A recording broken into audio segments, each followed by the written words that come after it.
been warned about something before. A habit, a person, a number in your bank account you keep not looking at.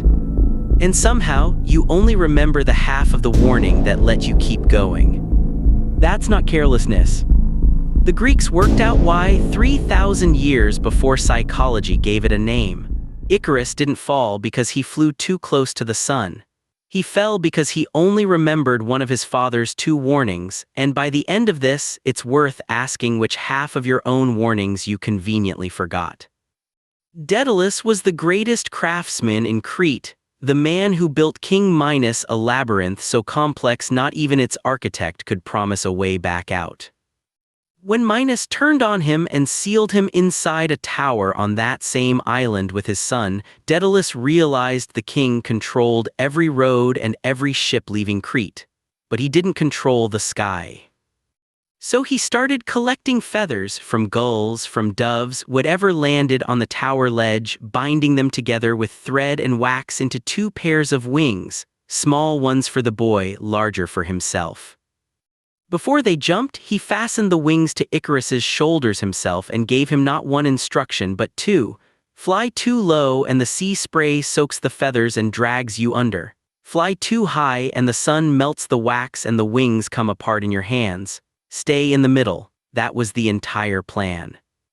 They leapt from the tower together, and for a while it worked exactly as designed, Icarus matching his father's height, wingbeat for wingbeat, 2 shapes low over the water.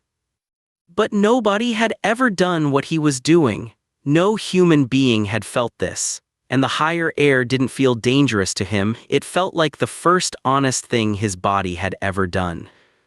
So he climbed past his father's side, past the sound of his father calling him back. The wax didn't announce itself.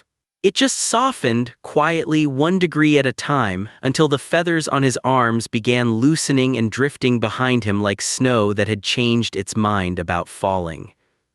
By the time he felt it, there wasn't a warning left to remember, just his own arms bare, beating at air that no longer held anything up. He went into the sea that still carries his name. Daedalus, flying at the height built for exactly this, turned around to find nothing above the water but feathers. Here's the detail almost every retelling of this story leaves out. Daedalus didn't give his son 1 warning. He gave him 2, don't fly too low, don't fly too high, and the myth is very specifically about the space in between. But you've probably only ever heard the second half. Don't fly too close to the sun. That's the line that survived 3,000 years of retelling because it makes the better fable ambition, punishment, a boy who wanted too much. The other half, don't fly too low, gets cut every time because it doesn't fit the moral we already wanted to tell. Which means we've been doing to this story exactly what Icarus did to his father's voice. We kept the half that was easier to remember and let the other half drop into the water. About 1,000 years before anyone called this a myth about ambition, a philosopher who never once mentions Icarus by name wrote down the structure this story had already been dramatizing. Aristotle argued that most failures of character aren't failures of excess alone, they're failures of a missing middle. Courage isn't the opposite of cowardice, it's the narrow ground between cowardice and recklessness.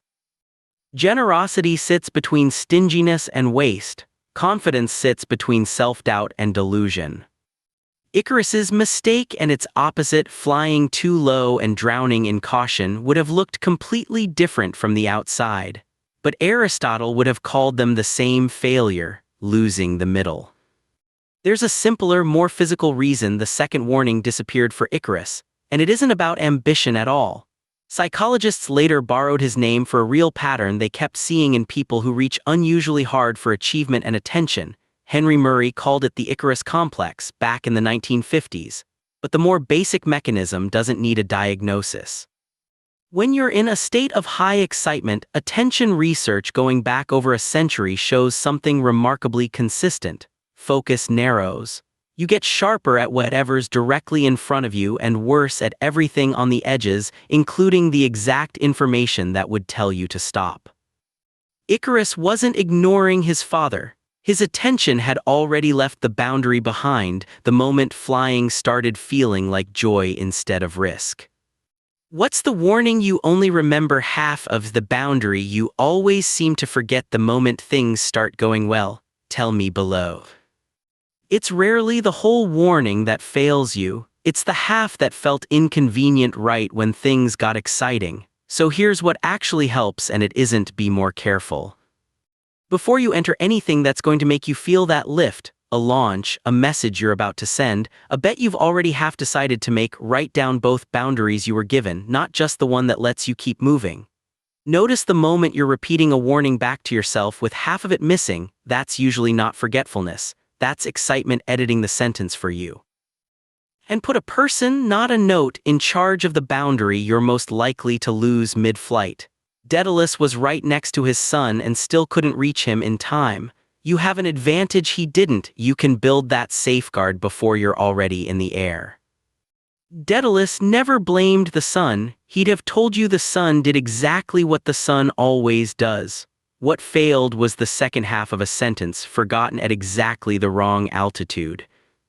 If you like stories that become uncomfortable once you realize they're about you, subscribe. That's what we do here.